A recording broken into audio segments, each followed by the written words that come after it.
aussi ànd ak le premier ministre Ousmane Sonko avec quelques collaborateurs ñu ñëw nag ngir saafonte ak askan wi ngir également fêter victoire bi nga xam ni moom la Sénégalais yi jëlee fële ci Maroc.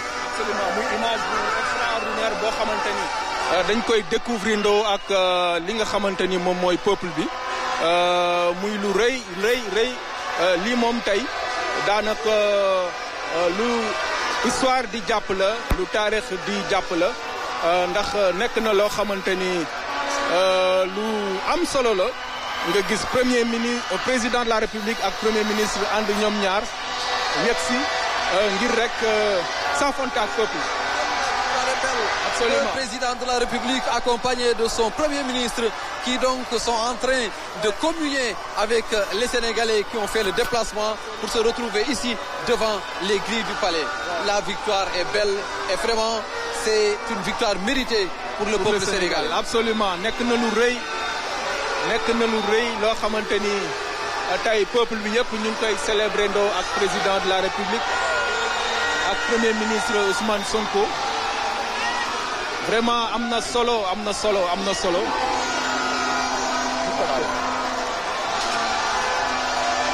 ñu bàyyi leen kon ngeen vivre ambiance bi muy ambiance bu am solo. C'est des Sénégalais de tous âges qui se sont retrouvés devant le palais. Des hommes, des femmes, des enfants. Et vraiment, c'est une scène indescriptible. Et au-delà du président de la République et du Premier ministre, il y a également la première dame Marie-Khone Faye qui est venue magnifier cette belle victoire du Sénégal et communier avec les Sénégalais qui ont fait les déplacements pour se retrouver ici devant les grilles du palais de la République. Absolument. Des scènes, des images indescriptibles. Des images indescriptibles devant le palais de la République.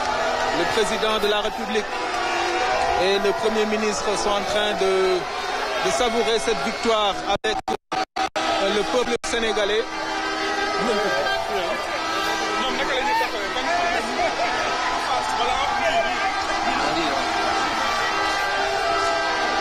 C'est extraordinaire. C'est extraordinaire ce qui se passe.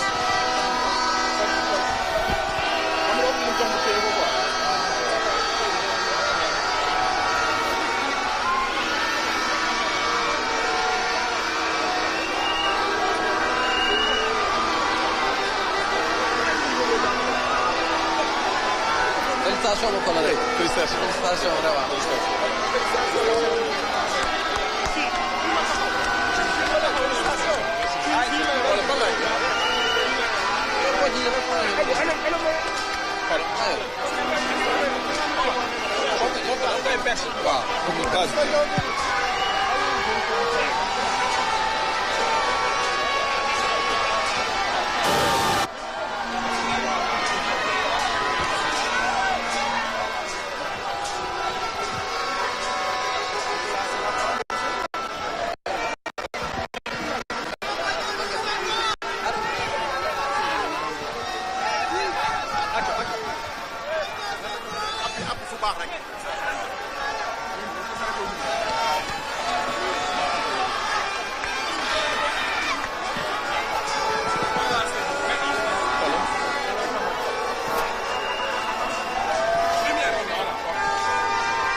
Qui a à ses côtés Monsieur le Premier ministre et la Première Dame.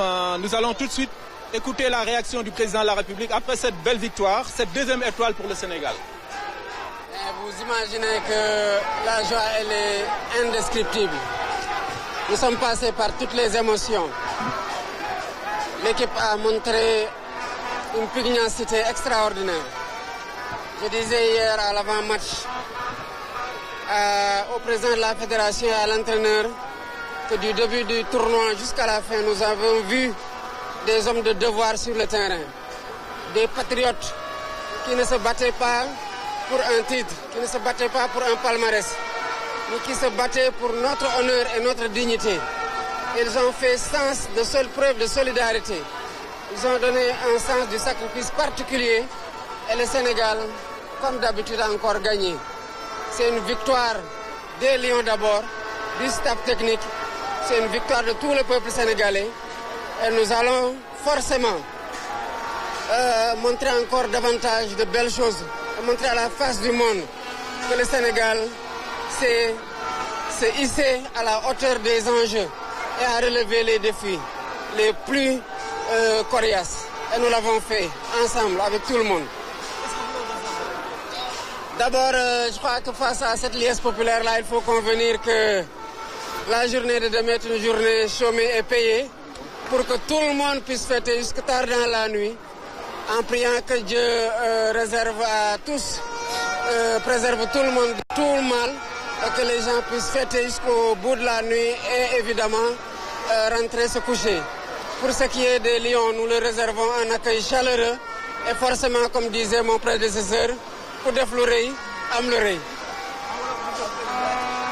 waaw di sant yàlla bu baax équipe bi ñu gis ci terrain bi équipe bu ñu jox mbégte gu rëy la ndax lu ñuy gis ci moom lañ doon xaar ci ñoom démb laa doon wax entraîneur bi ma ko doon woo ak président fédération bi que lu ñu gis ci terrain bi lii dooree ba tey mooy ay jàmbaar ñoo xam ne dañuy jàpp ne ci xare lañ nekk pour lu yëkkati ci raaye ci réew mi def nañu ko matal nañu ko ànd ceeg supporters yi ànd ceeg staff technique ànd ceeg ñëpp gis nañu ne que tey fierté rek lañu mën a am ci ñoom te motee nañu ko vraiment am nañu mbégte gu rëy a rëy ci ñoom. loolu askanu Sénégal yëpp moo leen ameel njukkal boobu ci nit ñu bégloowee ci ñu représenté yëkkate waa Traye Sénégal comme niñ ko tàmm di defee.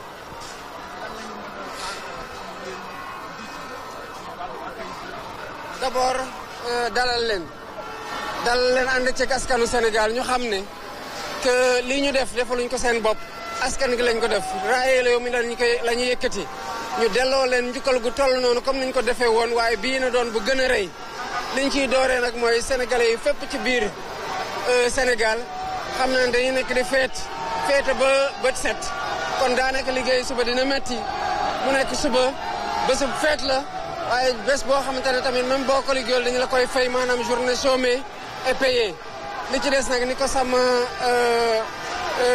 ni ko Abdou Diouf doon waxee moom mi nga xam président Abdou Diouf doon waxee ku def lu rëy am nu lay waaye ñu ngi leen koy xaaree incha allah rabi nañu leen récompenser bu baax a baax merci beaucoup.